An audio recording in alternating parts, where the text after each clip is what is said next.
Hello बच्चों, स्वागत है आपका मेरे यूट्यूब चैनल गीत एडू टॉक में। और हम लोग कर रहे हैं बेसिक्स ऑफ केमिस्ट्री में मोलरता।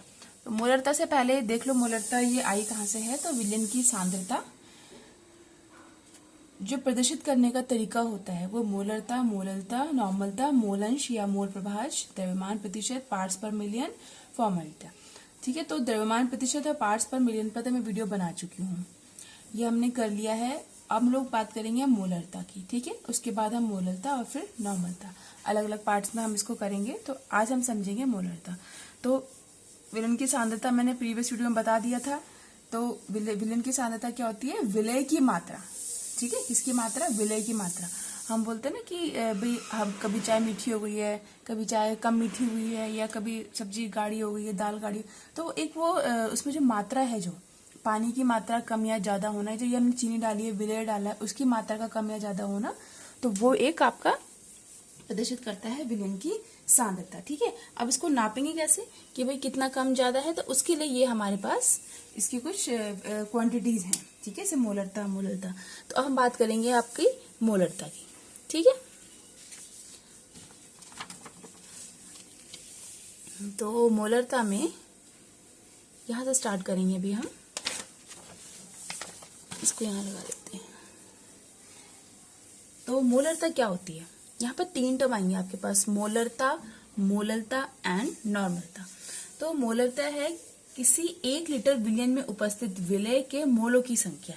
बहुत सिंपल है, 1 लीटर आपको विलयन लेना है। ठीक है, 1 लीटर आपको विलयन लेना है, उसमें उपस्थित मोलों की संख्या। मोलों की संख्या मैं निकालना बता चुकी हूँ, मोलों की संख्या कैसे कैलकुलेट की जाती है।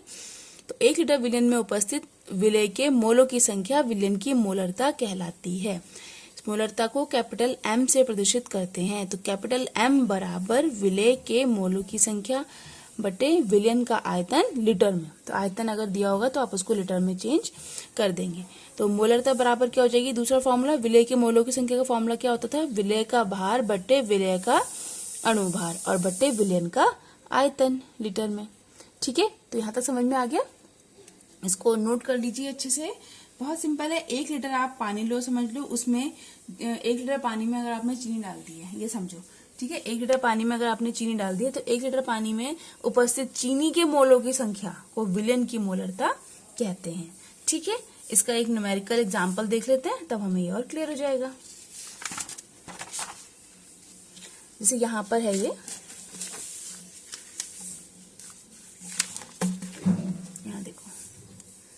मोलरता पर आधे प्रश्न दे रखा है मैंने यहाँ पर।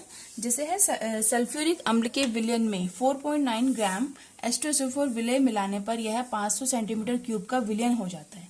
विलयन की मोलरता ज्ञात कीजिए। अब मैं यहाँ पर लिखा मैंने टूल्स, जैसे हम लिखते हैं ना कि 1 किलो में कितने ग्राम होते हैं, तो 1 लीटर में कितने ml होते हैं? 1000 ml होते हैं। 1 लीटर में सेंटीमीटर क्यूब कितने होते हैं? 1000 ही सेंटीमीटर क्यूब होते हैं। ठीक है, तो यानी 1 ml 1 सेंटीमीटर क्यूब के बराबर आ जाएगा। तो 1 लीटर बराबर 1000 सेंटीमीटर क्यूब। तो ये आपको याद रखना है इन तरह के न्यूमेरिकल्स करने में। यहाँ पर हमें मोलरता बराबर होता है विलय का भार बटे विलय का अणुभार गुणा आयतन। विलय का भार ग्राम में लिखा है, यूनिट्स बहुत ध्यान रखनी है। विलय का अणुभार ग्राम प्रति मोल में दिया हुआ है यहाँ पर। आयतन हो गया आपका लीटर में। समझ में आ रहा है? ये ग्राम में हो गया, ये ग्राम अणुभार ग्राम पर मोल में होता है, और आयतन हो गया एल में। ठीक है, लीटर हो गया आपका आयतन लीटर में। अब विलय का भार, पहला टर्म, 3 टर्म है यहाँ पर, 1 2 3। पहली टर्म विलय का भार, विलय का भार बराबर 4.9 ग्राम। विलय का अणुभार कैलकुलेट करना पड़ेगा। तो विलय का अणुभार मैंने कैलकुलेट करा, तो H2SO4 का विलय का अणुभार आप कैलकुलेट करके देखो। 2 इंटू हाइड्रोजन का परमाणु भार प्लस सल्फर का परमाणु भार, 4 इंटू ऑक्सीजन का परमाणु भार, और आगे आपका 98 ग्राम पर मोल। ऐसे यहाँ पर आपने, अब तीसरी चीज अणुभार आ गया आपको। तीसरी चीज आयतन, आयतन है यहाँ 500 सेंटीमीटर क्यूब, हमें तो लीटर में चाहिए। तो 1 लीटर में कितने होते हैं? 1000 सेंटीमीटर क्यूब होते हैं। तो विलयन का आयतन होगा 500 सेंटीमीटर क्यूब, 500 इंटू 1। मैं इसको ऐसे हमेशा ऐसे कर लेती हूँ, जिन बच्चों को कंफ्यूजन हो कि सेंटीमीटर, कई बच्चों को सेंटीमीटर क्यूब में भी कंफ्यूजन होता है, तो 500 गुणा 1 लिख सकते हैं उसको, 1 सेंटीमीटर क्यूब। और 1 सेंटीमीटर क्यूब की वैल्यू कितनी है? 1000 सेंटीमीटर क्यूब की वैल्यू है 1 लीटर, और 1 सेंटीमीटर क्यूब की 1000 नीचे आ जाएगा, तो 10⁻³ लीटर। ठीक है, आई बात समझ में? चलो अब इसमें दूसरा देख लेते हैं, इसका आगे एक सॉल्यूशन देख लेते हैं। तो मोलरता बराबर क्या था, विलय का ग्राम भार, विलय का ग्राम भार कितना था हमारा 4.9, ठीक है, और विलय का अणुभार आया था हमारा 98 कैलकुलेट करके इनटू, और विलयन का जो आयतन आया था वो आया था 500 इंटू 10⁻⁻3, ठीक है, ये था। तो यहाँ पर 4.9 रहने देते हैं, यहाँ पर हम 98 इंटू 500 ऐसे लिख देते हैं, इंटू इसको हटाएंगे 10 नीचे बढ़ाएंगे, ठीक है, और ये ऊपर ऊपर चली जाएगी, हो जाएगी 10⁻+3, ये ऊपर चली जाएगी, ठीक है। अब 49 2 जा, ये आपस में एक दूसरे से कट जाएंगे ना, 1/2 आ जाएगा इंटू 10⁻3, और ये हो जाएगा 5 इंटू 10⁻3, ये कट गया आपस में, तो ये जाएगा 1/10, और ये आ जाएगा 0.1 ग्राम मोल पर लीटर, यह आ गया 0.1 मोल पर लीटर, ये मोलरता की आपकी यूनिट हो गई, ठीक है, समझ में आ गया। 1 लीटर में आपके 0.1 मोल हैं, ये आ गया आपका, ओके। दूसरा देख लेते हैं, दूसरा क्वेश्चन देखो कैसे करेंगे। NaCl है, तो ये क्वेश्चन था 37 ग्राम NaCl को 150 ml विलयन में घोला जाता है, विलयन की मोलरता ज्ञात कीजिए। तो क्वेश्चन मैंने ये सॉल्व कर दिया है, आप लोग वीडियो को यहीं पॉज कर लीजिए और अपने आप से ट्राई करिए, ठीक है, नहीं आएगा तब जाके आप इसको दोबारा देख सकते हैं। तो मोलरता का फॉर्मूला है विलय का भार ग्राम भार, विलय का अणुभार गुणा आयतन। तो विलय का भार हो गया 37 ग्राम, विलय का अणुभार हो गया 59 ग्राम पर मोल दिया हुआ था क्वेश्चन में, आयतन हो गया 150 10⁻³ लीटर, और m की जगह हमने रखा है यहाँ पर, भार लिख दिया 37 ग्राम, अणुभार लिख लिया 59 ग्राम पर मोल, और आयतन हो गया लीटर। मैं साथ साथ यूनिट इसलिए भी बोल रही हूँ ताकि आपको ये लर्न हो जाएंगी। उसके बाद यहाँ पर 1 0 कैंसिल हो गया, 10⁻² बच गया, 10⁻² को मैं ऊपर ले दी, ठीक है, और इनको 3700 लिख दिया और मल्टीप्लाई करके 885, और आंसर आ गया 4.1 मोल पर लीटर, ठीक है। तो इसका नेक्स्ट क्वेश्चन देख लेते हैं।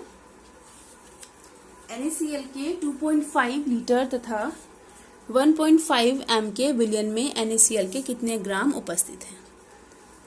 तो यहाँ पर लीटर L = गिवन है आपका, वॉल्यूम कह सकते हो आप, वॉल्यूम कैपिटल V आपका है 2.5 लीटर, लीटर में है तो हमें कुछ करना ही नहीं है। मोलरता आपको दी हुई है, मोलरता आपको दी हुई है 1.5 m, आपको NaCl के कितने ग्राम उपस्थित है, ठीक है, तो आपको ग्राम में निकालना है आपको विलय का भार, ठीक है, एक तरह से कह सकते हैं आप विलय का भार निकालना है आपको, ठीक है, ये आपको निकालना है, ग्राम हटा देते हैं, विलय का भार। तो मोलरता = था आपका विलय का भार बटे